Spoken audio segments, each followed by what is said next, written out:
As we head north, we encounter more and more highways and railroads. This is no doubt due to the proximity of major industrial towns like Turin, Milan, Bologna and Parma.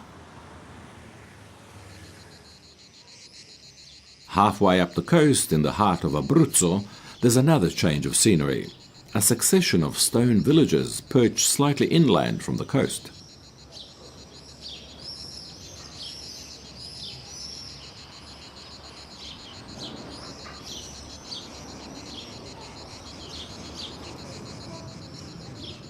The coast has two levels here, and people have learned to be wary of the whims of the Adriatic, which gnaws constantly at the shore.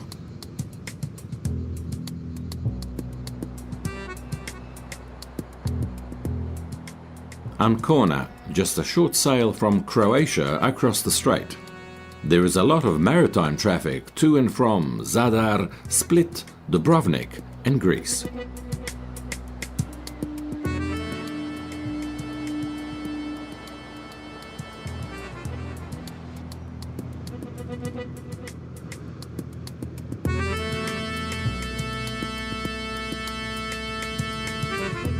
Once again, vast expanses stretch before us.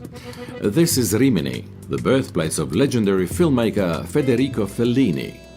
The beach is 15 kilometers long.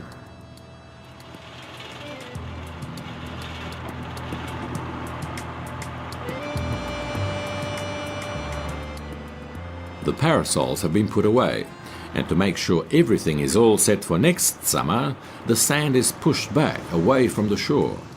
That way it won't get blown away by the winter wind. And Rimini will still be Rimini with its 1,300 hotels.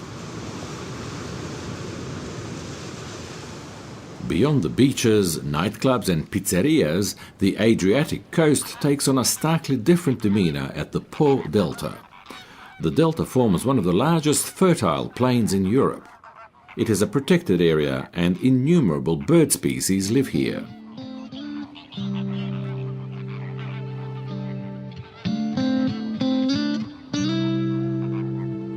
Diverted from its natural flow by the Venetians to avoid flooding, the Po branches into several arms before it empties into the Adriatic.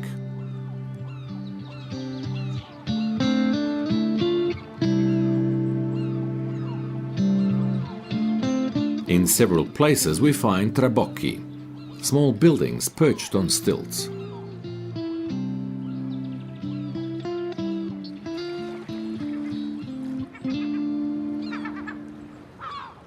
Fishing on a trabocco means learning to listen to the currents and observing the water and the sky.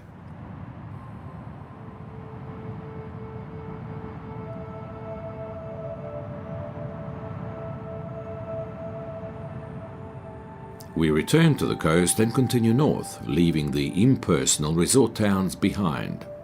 A gently curving line in the water heralds the Venetian lagoon, a marshy space that is neither land nor sea.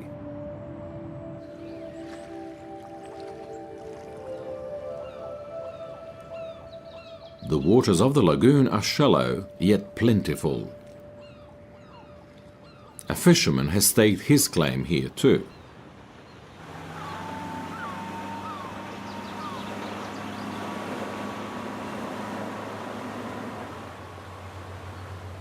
It's almost as if each island here had its own function, from San Clemente, which used to be an insane asylum, to San Michele, the island graveyard, to the island of Burano.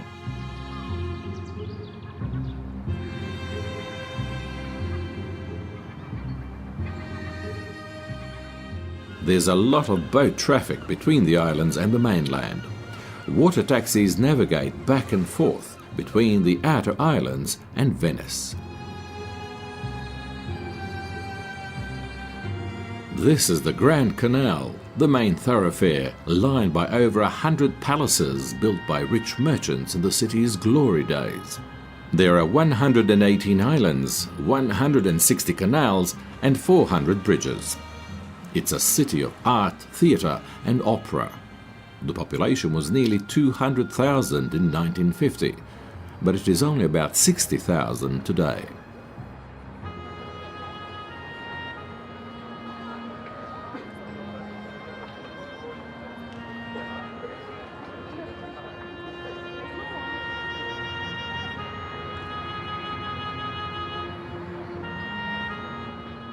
Despite the Acqua Alta, the high tides that flood St. Mark's Square every autumn, the city seems eternal. The day draws to a close, as does our journey. The sun sets over the Venetian Republic, and we've reached the end of our journey along the Italian coast.